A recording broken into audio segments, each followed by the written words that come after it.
The rain hadn't stopped for 3 hours. Kiara's heels clicked against marble as she stepped through gold-trimmed doors into a world she didn't belong to. The Radcliffe Hotel rooftop blazed with crystal chandeliers and champagne towers. Women in silk gowns glided past. Men in tailored tuxedos laughed behind expensive cigars. She was still wearing her interview clothes. Still carrying the rejection in her throat. Just 5 minutes, Lizzie had begged at the service entrance. Breathe. There's music. No one knows you here. The jazz band started playing something old and slow. Kiara's chest ached. She wanted to move. To forget. To feel something other than failure. But everyone had partners. Everyone belonged. Except him. He stood alone near the terrace doors. Tall. Broad shoulders in a black suit that fit like water. His tie hung loose. His jaw was sharp and clean. But his eyes held something she recognized. Loneliness dressed in expensive fabric. She walked over before fear could stop her. "Excuse me." Her voice cracked. "Would you dance with me?" He turned. His eyes were storm blue and devastating. "I know it's strange," she rushed on. "You don't know me. But I need to dance tonight. Just one song. I promise I won't talk." He studied her face. Then he smiled. Soft. Real. "One song," he said. "I can handle that." His hand closed around hers. Warm. Solid. Safe. They stepped onto the floor.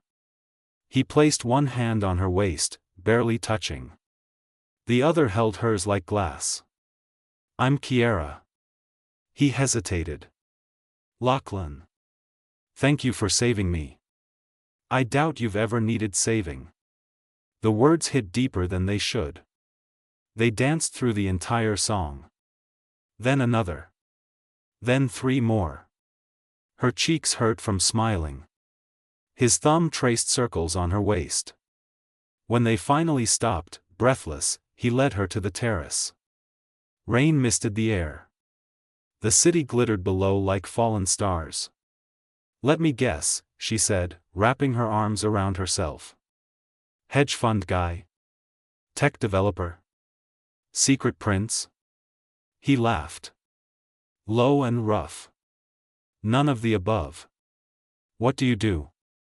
What do you think I do?" She tilted her head. "You're either pretending to be rich to impress women, or you're actually rich and pretending to be normal. That's oddly specific." "I write." "You learn to read people." His eyes flickered with interest. "You write?" "I try. Mostly I collect rejection letters." Silence stretched between them. Comfortable. Electric. "For what it's worth," he said quietly, "you're the most interesting thing I've seen here all night." Her stomach flipped. "You're good at this." "I'm not trying to be." A voice called from inside. "Mr. Veil. They're ready for you." Kiara froze. "Mr. Veil?" His jaw tensed. "That's me." "As in Lachlan Veil? Like Veil Tech? The billionaire?" "Yeah." The world tilted. "I just asked a billionaire to dance." "You didn't know." "I liked that." She stepped back. Rain soaked through her dress. "I should go." "Kiara, wait. Thanks for the dance. Good luck with your empire." She disappeared into the elevator before he could say another word. Inside the ballroom, his assistant appeared. "Sir. The board is waiting." But Lachlan didn't move. He stared at the elevator doors. At the ghost of her perfume still hanging in the rain-soaked air. He wasn't letting her walk away that easily. Kiara buried the memory in a box labeled ridiculous and tried to forget. By Monday, 3 more pitches had been rejected. Rent was due in 2 weeks.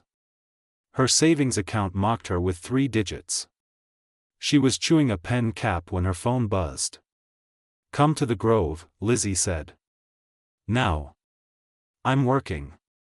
"You're glaring at a blank page. Someone's here asking for you." The Grove smelled like cinnamon and old books. Kiara loved it here.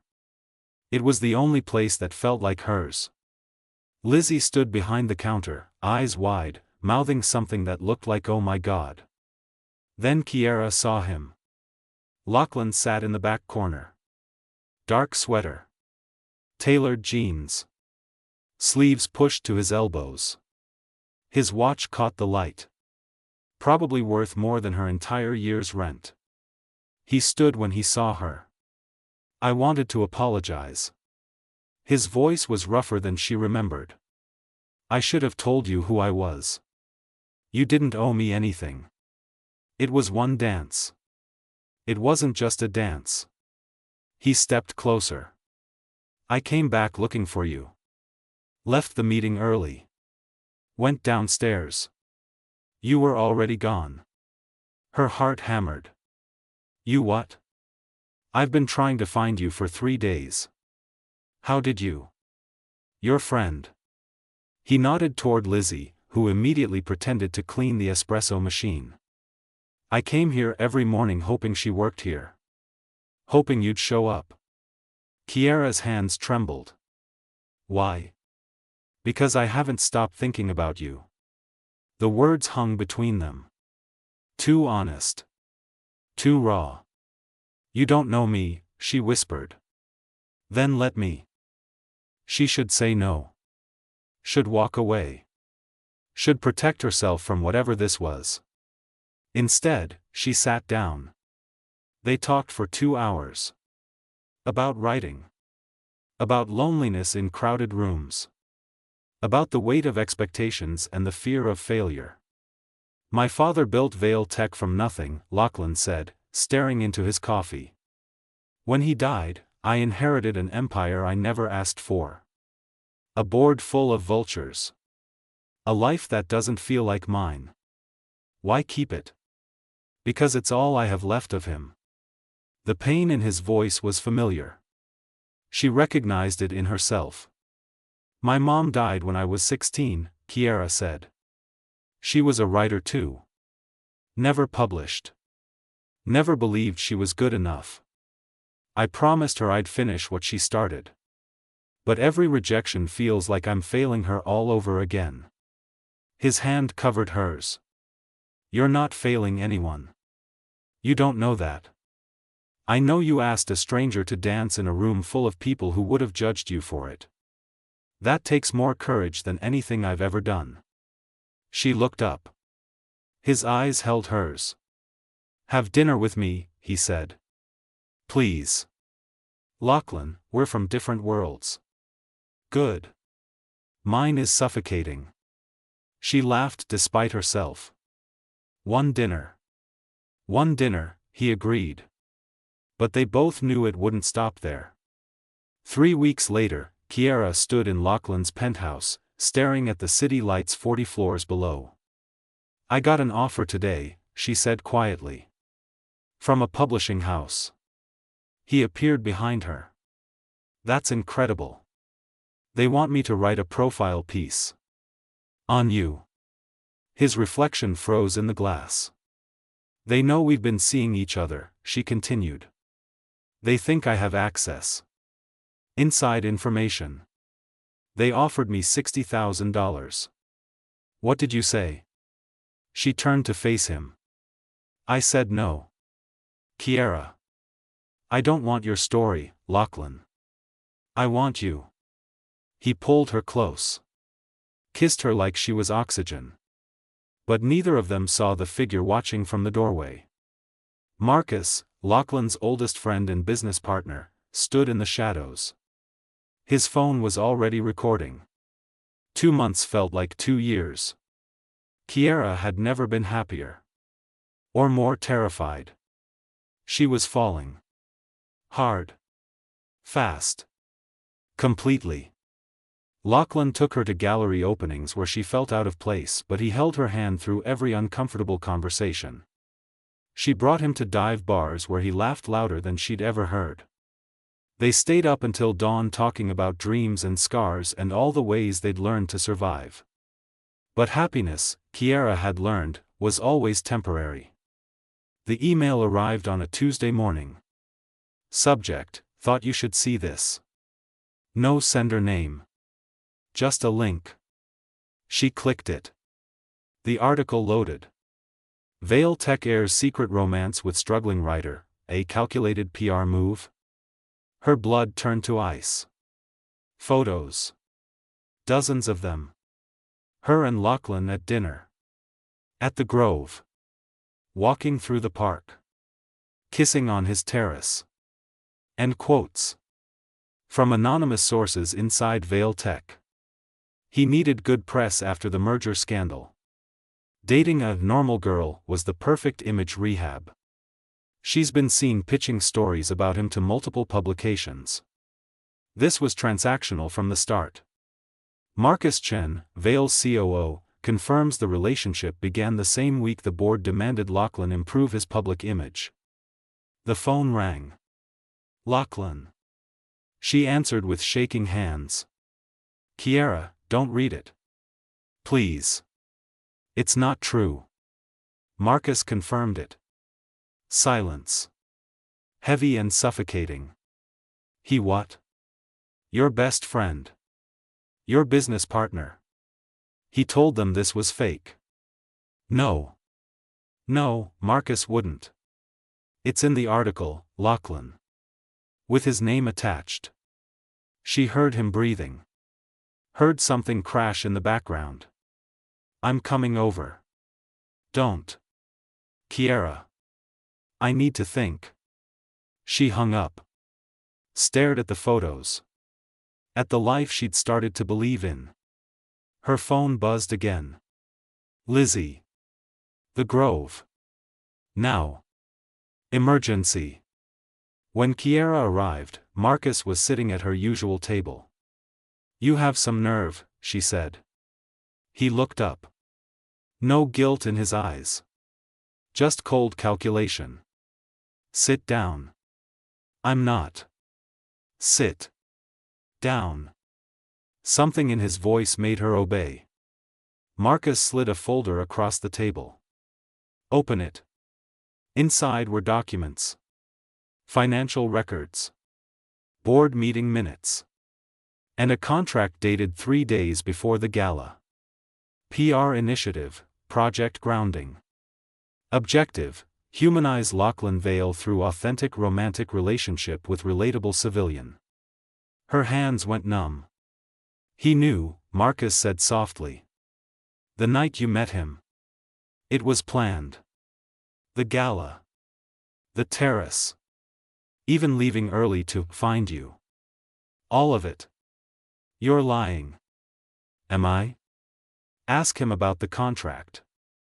Ask him why he came to the Grove that Monday. Ask him who told him where to find you. Why are you doing this? Marcus leaned forward. Because he's destroying everything his father built. The board wants him out. I'm giving them ammunition. And you're collateral damage.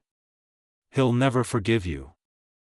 He'll never forgive himself for using you. Marcus stood. You seem like a good person, Kiara. Walk away. Before this gets uglier. That night, Lachlan showed up at her apartment. Rain poured outside. Just like the night they met. Tell me it's not true, she said from the doorway. He stood there. Soaked. Broken. The contract existed. Her heart shattered. But the feelings weren't planned, he continued desperately. Everything after that first dance was real. You have to believe me.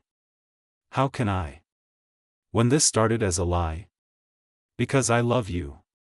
The words hung in the rain-soaked air. I was supposed to find someone. Anyone. Make them fall for me. Fix my image. But then I met you. And you weren't part of the plan. You were the only real thing in my entire fake life. Tears streamed down her face. I can't trust this. What can I do? Tell me what to do. She looked at him. At the man she'd fallen for. At the stranger who'd lied from the beginning. Leave, she whispered. And don't come back. He stared at her. Then nodded once. She watched him walk into the rain. And she closed the door on the only man she'd ever loved. 3 weeks of silence felt like drowning. Kiara threw herself into writing. Finished her mother's manuscript. Pitched it to 7 publishers. Got rejected by 6. The 7th wanted to meet. She wore her interview clothes. The same ones from the gala. They felt like armor now. The publisher's office overlooked the city. Glass and steel and power. Your mother's story is remarkable, the editor said. Raw. Honest. We want to publish it. Kiara's breath caught. Really? On one condition. The editor slid a contract across the desk. We want your story too. The real one.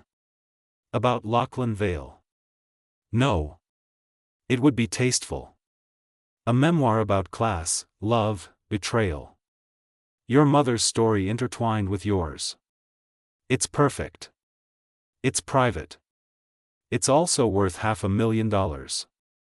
The room spun. That's our offer. Your mother's book plus yours. Or we pass on both. Kiara stared at the contract. At her mother's dream. At the price of making it real. I need time. You have 24 hours. She left the office in a daze. Walked for hours. Ended up at the Radcliffe Hotel. The rooftop was closed. But she slipped past security anyway. Stood where she'd danced with Lachlan. Where everything had started. I thought I'd find you here. She spun around. Marcus stood in the doorway. But he looked different. Haunted. What do you want? To tell you the truth. He stepped closer. Lachlan didn't plan any of it. You showed me the contract. The contract was real. The board's plan was real. But Lachlan refused. He tore it up. Told them to find someone else. Then how? I forged his signature. Hired the photographer. Fed the story to the press. All of it. Kiara's legs weakened. Why? Because I'm in love with him. Marcus's voice cracked. Have been since college. He never saw me that way.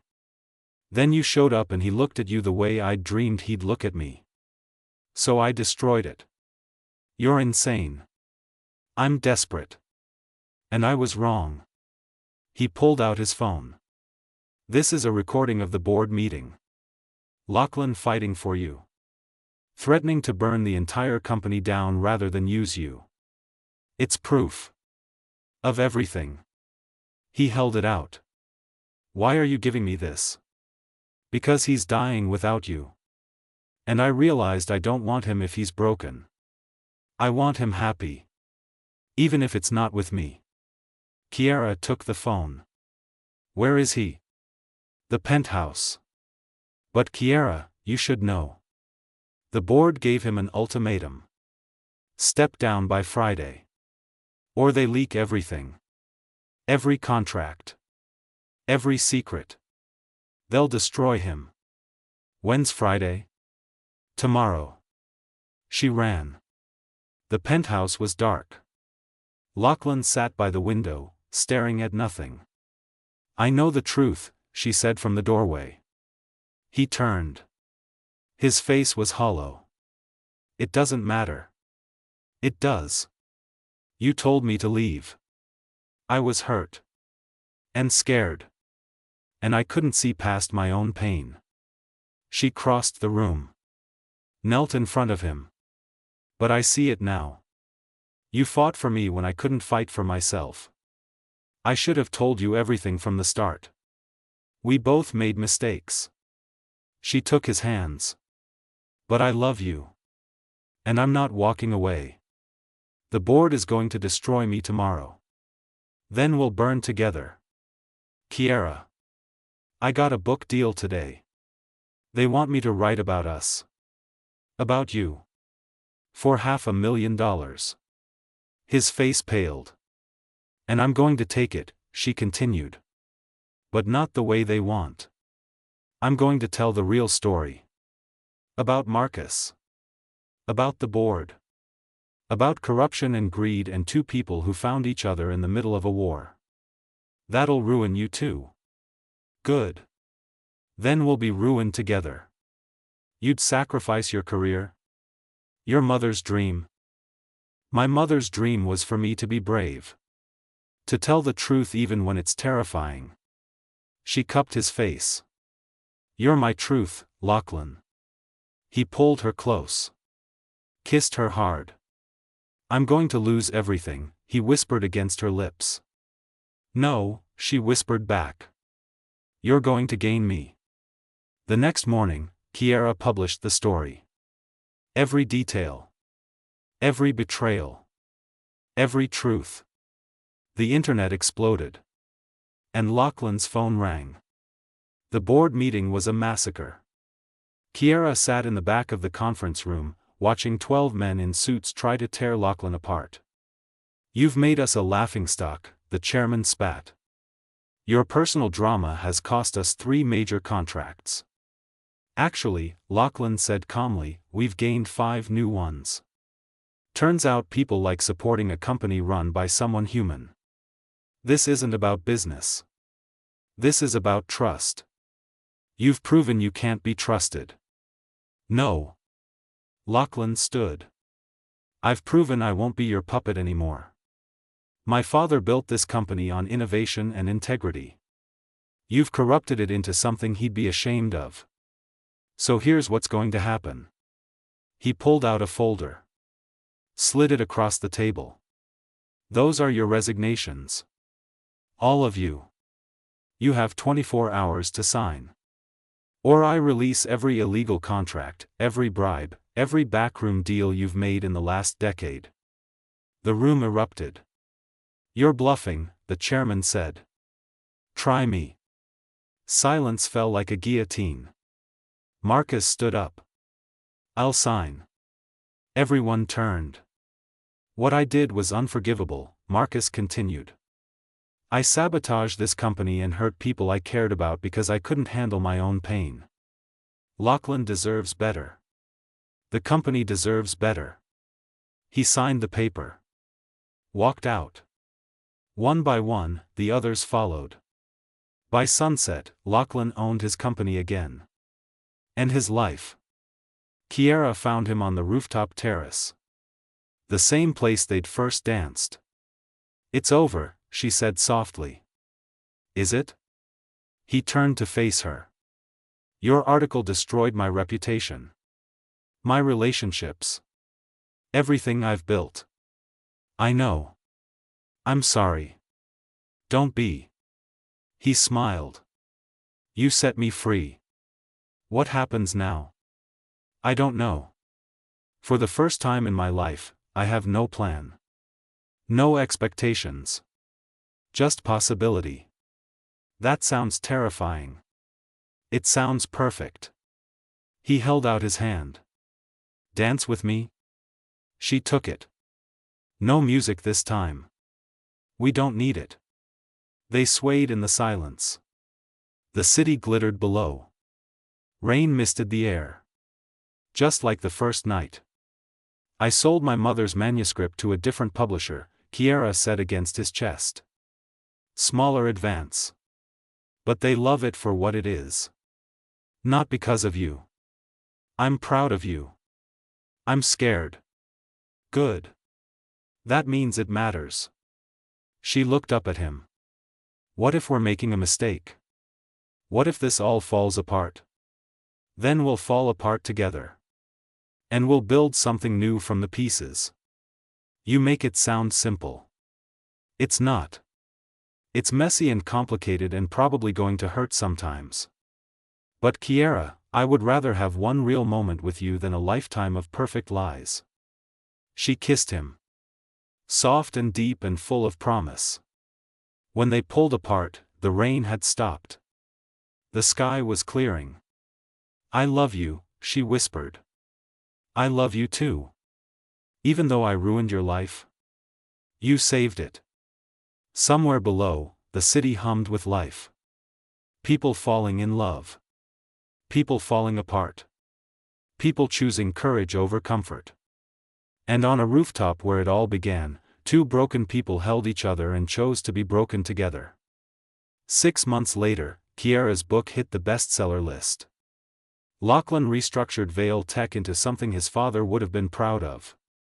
Marcus started therapy and slowly rebuilt his life. They weren't perfect. They still fought. Still scared each other. Still carried scars that would never fully heal.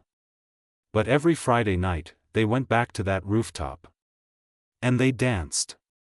No music. No audience. No pretense. Just two people who'd asked for one dance and found an entire lifetime. The rain started again. Soft and gentle. Lachlan pulled her closer. Thank you, he whispered. For what? For seeing me when I was invisible. You were never invisible to me. They stood there as the city lights blurred through rain and tears and the overwhelming weight of choosing love over safety. And in that moment, surrounded by everything they destroyed to build something real, they were finally, terrifyingly, perfectly free. The end.